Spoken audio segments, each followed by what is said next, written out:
سب سے پہلے ہمارے چینل دینی اخلاق کو سبسکرائب کریں اور بیل آئیکن کو ضرور دبائیں ایسے ہی مزیدار تقریر اور نظم سننے کے لیے۔ میں نے تمہیں کسی گواہی کے لیے نہیں بلایا ہے، میں نے تمہیں صرف اس لیے بلایا ہے کہ تم میرے ساتھ اس کمرے کے اندر چلو اور میرے ساتھ زنا کرو، میرے ساتھ وہ کام کرو جو ایک مرد اپنی بیوی کے ساتھ کرتا ہے۔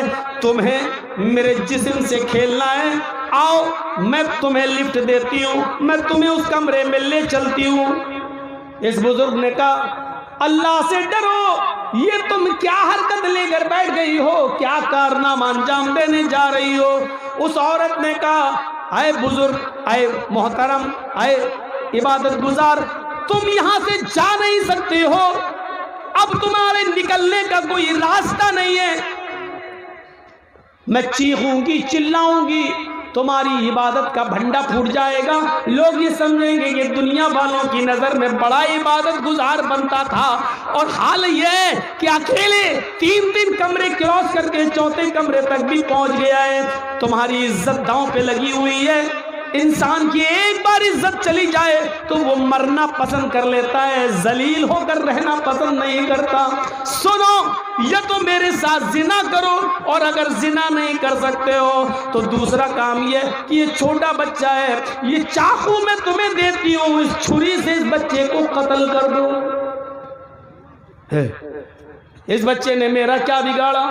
کہ یہ بھی نہیں کر سکتے تو پھر یہ شراب کا پیالہ رکھا ہوا ہے، یہ شراب کا پیالہ تمہیں پینا پڑے گا، یہ شراب کا جام تمہیں پینا پڑے گا۔ نوجوانوں اب سنو، آئے شراب کے رسیا اور دلدادہ لوگوں اب سنو، شراب کو اپنے ہونٹوں پر لگانے والے جوانوں اب سنو۔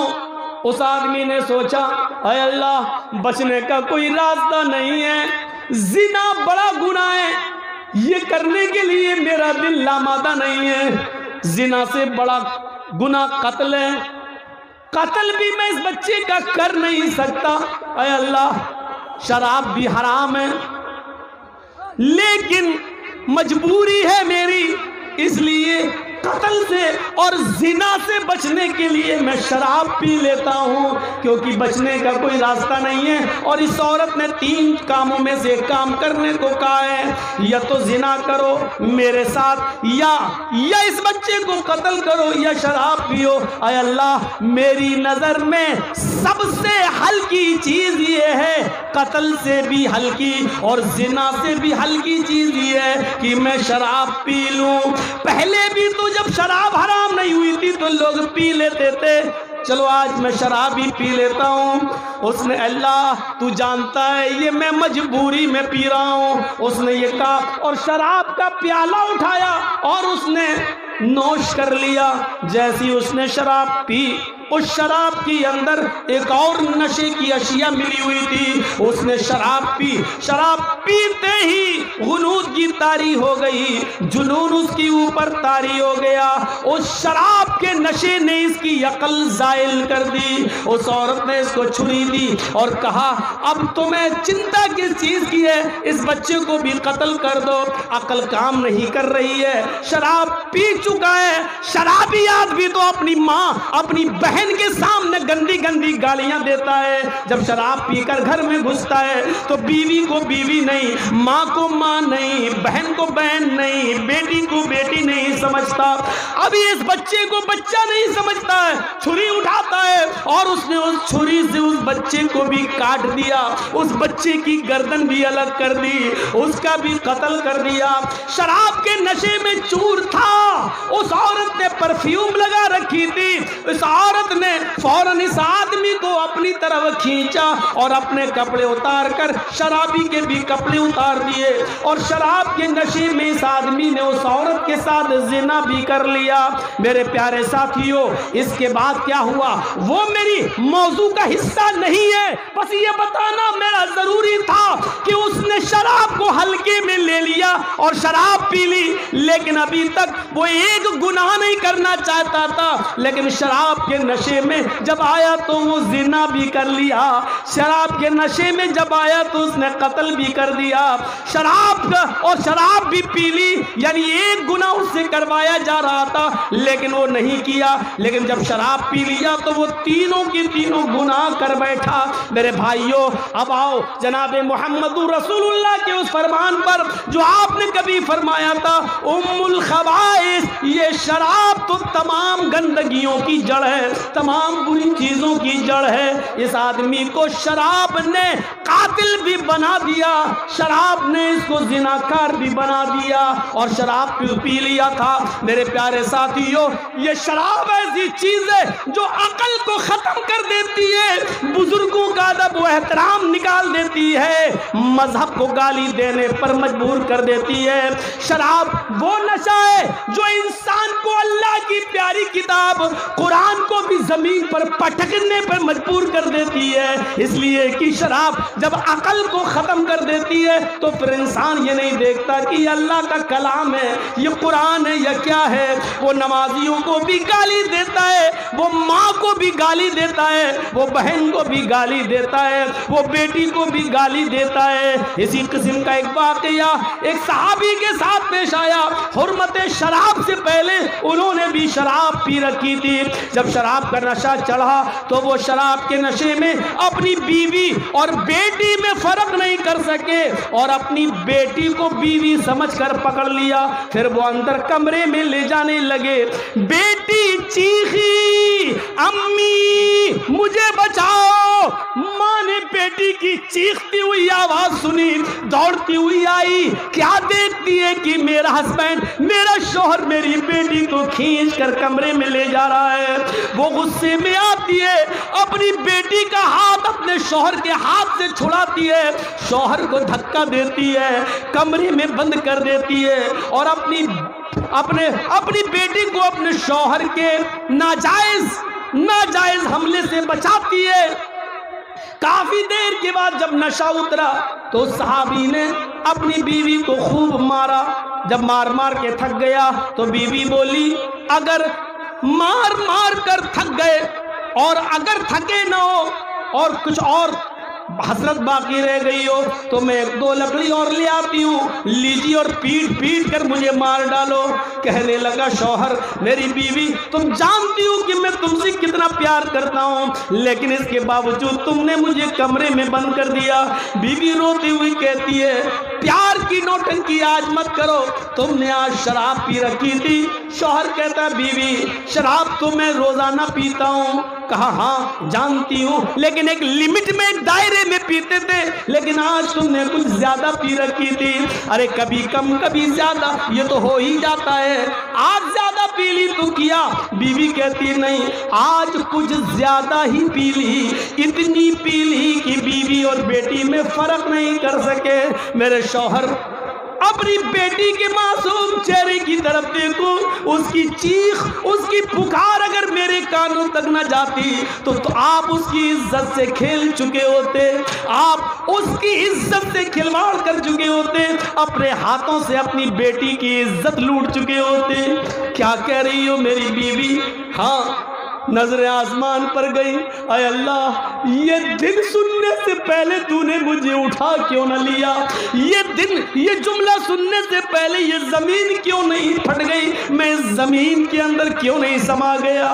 اے اللہ اب کون سا چہرہ لے کر میں اپنی بیٹی کے سامنے جاؤں، کون سی شکل لے کر میں اپنی بیٹی کے سامنے آؤں۔ اے اللہ کاش یہ زمین پھٹ جاتی، میں اس زمین کے اندر چلا جاتا، لیکن آج میں وہ قسم کھاتا ہوں اور آج میں اقرار کرتا ہوں، اے اللہ تو گواہ رہنا، اے اللہ تو گواہ رہنا، اے اللہ تو گواہ رہنا، اے میری بیوی میری گواہی پر تو بھی گواہ رہنا۔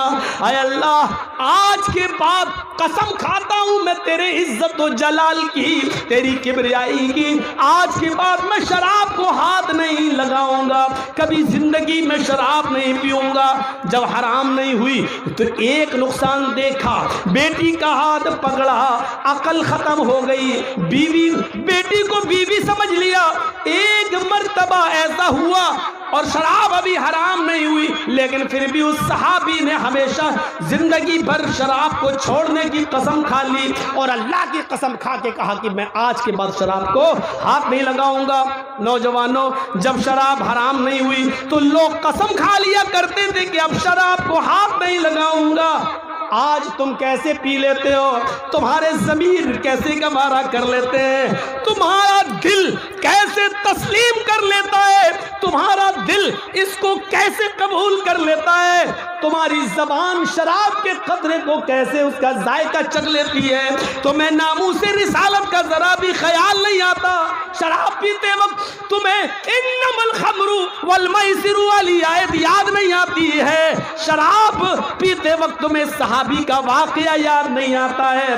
شراب پیتے وقت تمہیں حرمت شراب کی آیتیں تمہارے ذہن سے کیسے نکل جاتی ہیں؟ نبی اکرم کا فرمان، آپ کی عزت و آبرو کا لحاظ کیسے تمہارے دل و دماغ سے نکل جاتا ہے؟ سمجھ میں نہیں آتا۔ اپنے آپ کو مسلمان کہنے والے نوجوانوں، کیسے شراب کا کٹورا، پیالہ، بوتل تمہارے ہاتھوں میں آ جاتی ہے اور تم اس کو پی جاتے ہو، جبکہ یہ شیطان کی غلاظت ہے، اپنی اور دوسروں کی گندگی سے بڑھ کر گندگی ہے، اس کی سے زیادہ گندی ہے اور ناپاک ہے، اور پھر تم اس کو پی لیتے ہو۔ کیسے تمہارے ہونٹ اس کو اپنے ہونٹوں سے چپکا لیتے ہیں اور اس کا ذائقہ چکھ لیتے ہیں؟ تمہاری عزت و آبرو کیسے اس بات کو گوارا کر لیتے؟ پوری تقریر شراب، کہیں نہیں ہٹے ہیں آج ہم۔ شرابی کو چڑھا دو، پھر دیکھو۔ ایک بار ناچ گانا ہو رہا تھا، بخاری کے اندر یہ واقعہ موجود ہے۔ حضرت حمزہ شراب کے نشے میں بیٹھے اور گانے والی کا گانا سن رہے ہیں۔ حرام نہیں ہوئی تھی نا؟ ہاں، کیسے ناچ رہی ہے، گا رہی ہے۔ کمر مٹکانے والے اس وقت بھی تھے، آج بھی ہیں۔ اب وہ حضرت حمزہ کے پاس آ گئی، کیونکہ بڑے بہادر تھے نا۔ آ کر کہتی ہے، حضرت علی کی اونٹنی وہیں گھوم رہی تھی، بڑی خوبصورت اونٹنی تھی حضرت علی کی۔ اب وہ چاہتی تھی کہ اس اونٹنی کی کلیجی ہمیں مل جائے، تو حضرت حمزہ کو اکسا دیتی ہے، الا یا حمزہ للشرف النبا، اے حمزہ تو موٹی اونٹنیوں کے لیے پیدا ہوا ہے، تیرے لیے اس اونٹنی کا پیٹ پھاڑ کر اس کی کلیجی نکال کر مجھے دینے میں کیا لگتا ہے تجھے؟ شراب کے نشے میں دھت تھے، عقل جا چکی تھی۔ ہاں اچھا، بڑی خوش ہے، چلو اس کو اونٹنی کی کلیجی چاہیے، دے دیتا ہوں۔ بڑھے، کھنجر لیا، حضرت علی کی اونٹنی کو مارا، کلیجہ نکالا، لے کے آئے، لے جا۔ ادھر حضرت علی کو پتہ چلا میری اونٹنی کا پیٹ پھاڑ دیا، مر گئی۔ کہا یہ کیا کیا آپ نے میری اونٹنی کے ساتھ؟ شراب کے نشے میں تھے، الٹا سیدھا بولنے لگے۔ حضرت علی بھاگتے ہوئے اللہ کے نبی کے پاس آئے، اے اللہ کے رسول، حضرت حمزہ نے تو میری اونٹنی کا پیٹ پھاڑ دیا، دیکھو شراب کے نشے میں کیا کیا بول رہے ہیں۔ اللہ کے رسول ان کے ساتھ گئے، چلو جیسی چلے، فرمایا چچا یہ کیا کیا، اتنی پیلی، فرق نہیں کر پائے یہ اونٹنی کس کی ہے؟ ایک ناچنے اور گانے والی کو آپ نے حضرت علی کا اونٹ پھاڑ کر، اونٹنی پھاڑ کر اس کا کلیجہ دے دیا۔ حضرت حمزہ کا دماغ کام نہیں کر رہا تھا شراب کے نشے میں، کہتے ہیں سب میرے باپ کے غلام ہو، بھاگو یہاں سے۔ اللہ کے رسول نے کہا یا علی اس وقت ان کا دماغ کام نہیں کر رہا ہے، اور دیوار پر سر پھوڑنے سے اپنا ہی سر پھوٹے گا، بہتر یہ ہے کہ اس وقت ان کے منہ نہ لگا جائے، کیونکہ اس وقت ان کے منہ لگنے سے اپنی بے عزتی کرانا ہے، جب یہ ہوش میں آئیں گے تب ان سے بات کی جائے گی۔ اس پورے واقعے سے کیا پتہ چلا؟ شرابی تعریف پسند ہو جاتا ہے، اس کو چڑھا دو تو کسی کو قتل بھی کر سکتا ہے، کسی کا مال بھی چرا سکتا ہے، ڈاکہ بھی ڈال سکتا ہے۔ اور دوسری چیز یہ پتہ چلی کہ شراب کے نشے میں انسان بڑے سے بڑے انسان کی قدر و قیمت کو بھول جاتا ہے، جیسے کہ حضرت حمزہ نے اللہ کے رسول صلی اللہ علیہ وسلم کو کہہ دیا جاؤ تم سب میرے باپ کے غلام ہو۔ بڑے سے بڑی ہستی بھی اس کی نظر میں کچھ نہیں ہوتی۔ اور نوجوانوں، دل چاہتا ہے تم اڑ کے جا رہے ہو، سردیوں کی سخت راتیں ہیں ہمیں معلوم ہے، جنوری کا مہینہ بہار اور بنگال میں پروگرام کا مہینہ نہیں ہے میں جانتا ہوں، لیکن آپ لوگوں کی ہمت کو داد دیتا ہوں کہ آپ نے اتنی سردی میں بھی پروگرام کرایا، لیکن جی چاہتا ہے کہ ایک واقعہ آپ کے سامنے سناؤں۔ سنو، آپ جہاں جانا چاہیں شوق سے جائیں، لیکن ایک ریکویسٹ ہے، اس واقعے کو ضرور سن لیں۔ اس واقعے کو حافظ احمد ابن حجر الاسقلانی نے اپنی مشہور اور مایہ ناز کتاب الاصابہ فی تمیز الصحابہ کے اندر نقل کیا ہے۔ اس واقعے کو سننے کے بعد آپ کو محسوس ہوگا کہ شراب پینے والے کی عزت کیا ہے، شراب پینے والا کتنا منحوس ہے، شراب پینے والے کے لیے اللہ کے نبی کے صحابہ نے اس کے لیے کیا حد متعین کی ہے۔ اس واقعے سے آپ کو اندازہ لگ جائے گا، اس واقعے کو سنیے۔ اللہ کے نبی نے جب شراب کی حرمت کا اعلان کر دیا، اس کے بعد آپ 4-5 سال مدینے میں رہے، شراب حرام ہو گئی، 4-5 سال مدینے میں رہے، اللہ کے نبی اس دنیا سے چل بسے۔ اب سنیے، اللہ کے نبی کے انتقال کے بعد کون خلیفہ بنا؟ ابو بکر صدیق۔ حضرت ابو بکر صدیق بھی 2 سال خلیفہ رہے اور ان کا بھی انتقال ہو گیا۔ اب خلیفہ کون بنا؟ حضرت عمر فاروق۔ حضرت عمر فاروق بھی اپنی زندگی کے 4 سال گزار چکے، 10 سال خلیفہ رہے، 4-5 سال کا زمانہ ان کا بھی گزر گیا۔ اب سمجھ لو، جو لوگ اللہ کے نبی کے زمانے میں زندہ تھے، حضرت عمر فاروق کے زمانے تک وہ کتنے بوڑھے ہو چکے ہوں گے۔ اس میں ایک بوڑھا صحابی اور اس کا نام ہے قدامہ ابن مظعون۔ یہی بیٹھ کے اتنی جرت، سنیے، ایک بوڑھا صحابی۔ نوجوانوں، تمہاری عبرت کے لیے یہ واقعہ، ایک بوڑھا صحابی، عمر کوئی 75-80 سال کے قریب، 50 بیماری میں ملوث ہو چکے ہیں، اپنے بیٹوں سے کہتے ہیں کہ مجھے اٹھاؤ۔ ان کا بیٹا سہارا دیتا، تب وہ مسجد میں نماز پڑھنے آتے۔ ان کا بیٹا جب ان کو لاٹھی پکڑ کے لاتا، تب وہ بیچارے گھر کے اندر آتے۔ قدامہ ابن مظعون کو 50 بیماریوں نے گھیر رکھا ہے، لیکن اذان کے وقت مسجد میں جاتے، نماز پڑھ کے مسجد سے نکلتے، اپنے گھر آ جاتے۔ ایک رات ان کی طبیعت میں کافی، اس لیے میں آپ کو سنا رہا تھا، حضرت قدامہ ابن مظعون رات کی تاریکی کے اندر، رات کے اندھیرے کے اندر ان کو کافی درد بڑھ گیا، ان کی پسلیوں میں درد ہونے لگا، ہڈیوں میں درد ہونے لگا۔ یہ بوڑھے صحابی درد سے کراہنے لگے اور ان کو نیند نہیں آ رہی تھی۔ آپ توجہ دیں تو ہم سنائیں، ان کو نیند نہیں آ رہی تھی، پہلے سے 20-50 بیماری میں مبتلا تھے، لیکن آج درد کی وجہ سے یہ بستر پہ کروٹیں بدل رہے ہیں۔ گھر کے کسی فرد نے کہا آپ کو نیند نہیں آ رہی ہے اور تکلیف بہت زیادہ ہے، شراب کی ایک چھوٹی سی بوتل رکھی ہوئی ہے، ایسا کریے کہ 2-4 گھونٹ پی لیجئے، تھوڑی سی شراب میں تمہیں پلا دیتا ہوں، جب شراب پی لو گے تو غنودگی آ جائے گی اور درد کا احساس نکل جائے گا اور آرام سے تمہیں نیند آ جائے گی، صبح ہو کر کسی طبیب کے پاس، کسی حکیم کے پاس آپ کو لے چلوں گا۔ ہوتا ہے گھر میں بہت تیز درد ہو رہا، برداشت نہیں ہو رہا ہے، تو نیند کی گولی لیو، کھا لی۔ اور سنیے، نیند کی گولی کھانے کا بھی وہی حکم ہے جو شراب کا ہے۔ ایک بات یاد رکھیے گا، آپ کو نیند نہیں آ رہی، درد ہو رہا، آپ نے اٹھائی نیند کی گولی کھا لی، جائز نہیں ہے۔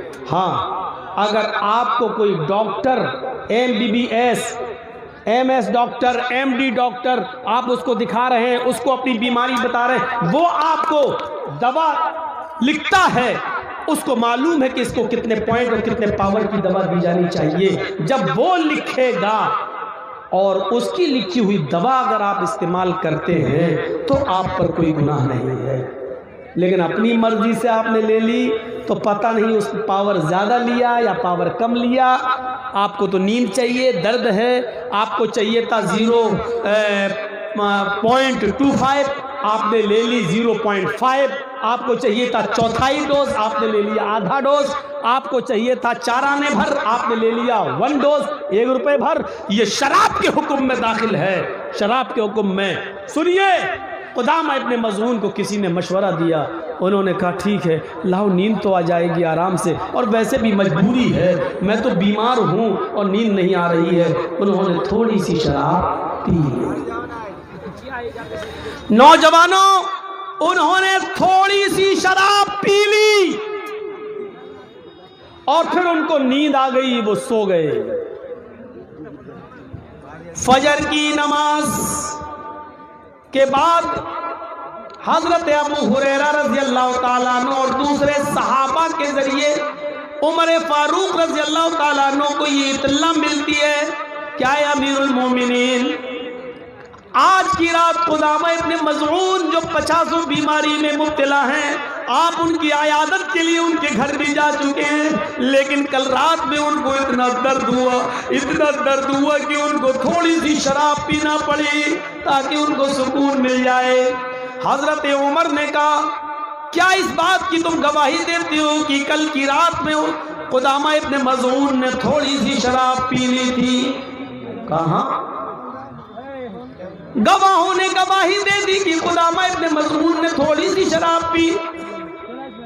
حکم نافذ ہوتا ہے حضرت عمر فاروق کا کہ قدامہ ابن مظعون کو دربار خلافت میں لایا جائے.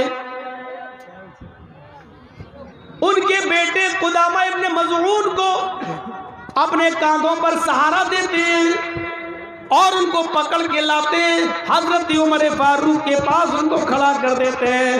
حضرت عمر فاروق اب ڈائریکٹ سوال کرتے ہیں, شیخ محترم, میرے بزرگ محترم, میرے پاس ایسی خبر آئی ہے کہ کل کی رات تم نے تھوڑی سی شراب پی رکھی تھی. حضرت قدامہ ابن مظعون مسکرا کر جواب دیتے ہیں, ہاں اے امیر المومنین, آپ کو تو معلوم ہی ہے کہ مجھے کتنی بیماریاں ہیں, اور آپ کو یہ بھی معلوم ہے کہ میں اکثر بیمار رہتا ہوں اس عمر میں. آپ تو میری عیادت کے لیے میرے گھر میں بھی آ چکے ہیں اور میری شفا اور صحت کے لیے دعا بھی کر چکے ہیں. کل کی رات مجھے بہت سخت درد ہوا, حکیم کے پاس جانا یہ میرے بس میں نہیں تھا, رات کو اٹھنا, اندھیرے میں جانا اور ٹھوکر کھا کے کہیں گر جانا یہ میرے بس میں نہیں تھا, اس لیے میں نے بحالت مجبوری, حد درجہ مجبوری, میں نے تھوڑی سی شراب کے صرف 3 یا 4 گھونٹ میں نے پی لیے تاکہ مجھے سکون سے نیند آ جائے, میں آرام سے سو جاؤں. امیر المومنین, میں شرابی نہیں ہوں, بس رات میں سکون کے ساتھ سونے کے لیے میں نے تھوڑی سی شراب پی لی. حضرت عمر فاروق کی آنکھوں میں آنسو آ گئے اور روتے ہوئے کہتے ہیں, قدامہ ابن مظعون, افسوس ہے کہ تم نے میرے سامنے بھی سچائی کا اعتراف کر لیا اور ہمارے سامنے حد نافذ کرنے کے علاوہ کوئی چارہ کار نہیں ہے. اے قدامہ ابن مظعون, ہمارے اور تمہارے نبی جناب محمد رسول اللہ نے شراب کا ایک گھونٹ ہی کیوں نہ کسی نے پیا ہو, اس پر 40 درے 40 کوڑے مارنے کی حد جاری کی ہے. لہذا اے قدامہ ابن مظعون, مجھے تمہاری اوپر 40 کوڑے مارنا پڑیں گے, 40 کوڑوں کی سزا تمہیں دینا پڑے گی.